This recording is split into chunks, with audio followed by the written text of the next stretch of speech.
আল মালিক মানে হচ্ছে the king of Kings, সব রাজার বড় রাজা, মহারাজা। তার চেয়ে বড় রাজা আর কেউ নাই, তার চেয়ে বড় সম্রাট আর কেউ নাই, তার চেয়ে বড় ক্ষমতাধর সত্তা মহাবিশ্বে দ্বিতীয় কেউ নাই। চিৎকার করে বলেন ঠিক কিনা? তিনি আল মালিক। আল মালিক মানে ক্ষমতাধর, ক্ষমতার মালিক, রাজা ধীরাজ বাদশাহ। তার ক্ষমতা আর আমাদের ক্ষমতা একরকম নাকি? হ্যাঁ, আমাদের দুনিয়াতে ক্ষমতা অস্থায়ী ক্ষমতা, ঠিক কিনা বলেন? আইজ আছে কাল নাই, এরকম না ক্ষমতা?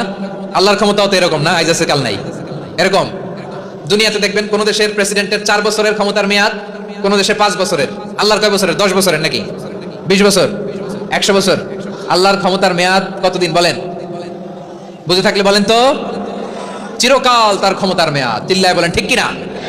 নিরঙ্কুশ ক্ষমতা, একচ্ছত্র ক্ষমতা বলতে যা বুঝায় এই ক্ষমতা একমাত্র আল্লাহরই আছে। আমাদের ক্ষমতার জন্য আমরা ডিপেন্ড করতে হয়, ওর ডিপেন্ড লাগে, ওই জনমত নেওয়া লাগে, ওই জনগণের কাছে যাওয়া লাগে, ভোট চাওয়া লাগে, এরা ভোট দিলে এরপরে আমরা আসবো, ঠিক কিনা? আবার জনগণ না চাইলে আমরা নাই। আল্লাহর ক্ষমতা কিরকম? হ্যাঁ, আবার দেখবেন দুনিয়াতে ক্ষমতায় যাওয়ার জন্য জোট করা লাগে, জোট। জোটের রাজনীতি আছে না নাই? জোট হয়, শরিক হয়, এই হয় সেই হয়, নানা ভাবে দুনিয়াতে ক্ষমতায় আসতে হয়। আল্লাহ বলে আমার ক্ষমতার জন্য কারো উপর বিন্দু পরিমাণ আমার ডিপেন্ড করা লাগে না।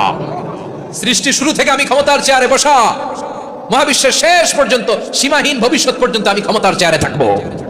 আমি হলাম আল মালিক। আমার ক্ষমতার কোনো কমতি নাই, কোনো ঘাটতি নাই। কেউ আমার ক্ষমতা থেকে নামাতে পারবে না। পারা যাবে? এই যে আমরা ফ্যাসিস্ট সরকারের যে আপনারা নামাই দিয়েছেন গণ অভ্যুত্থান করে, মনে আছে?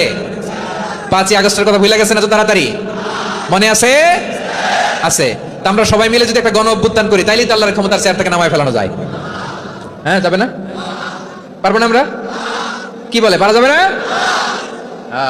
আচ্ছা, আমরা নয় পারলাম না, জিন জাতি যদি আমাদের সাথে জয়েন করে, ম্যানকাইন্ডের সাথে jinn kind, if they join us, সবাই মিলে একটা গণ অভ্যুত্থান, রেভলিউশন, ডেমনস্ট্রেশন, প্রোটেস্ট, সবাই মিলে যদি একটা অভ্যুত্থান করি, তাইলেই তো আল্লাহর ক্ষমতা শেষ। আওয়াজ করে বলেন, তাইলেই কি আল্লাহর ক্ষমতা শেষ হবে? এই যে বারোয়াখালীর ভাইরা, এদিকে কি হচ্ছে আমি তো দেখতে পাচ্ছি, এরকম হলো কেন? তোমরা খালি বোতল ছুড়লা কেন দু একজনের উপরে? হ্যাঁ, আমার দিকে তাকাও।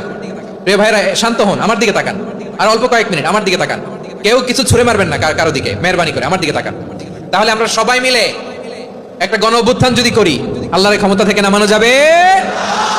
আল্লাহ বলেন না, আমি হলাম আল মালিক, আসল ক্ষমতার মালিক, the king of kings, the owner of ultimate power, the owner of ultimate authority, the owner of ultimate sovereignty. নিরঙ্কুশ একচ্ছত্র ক্ষমতার মালিক হচ্ছি আমি আল্লাহ।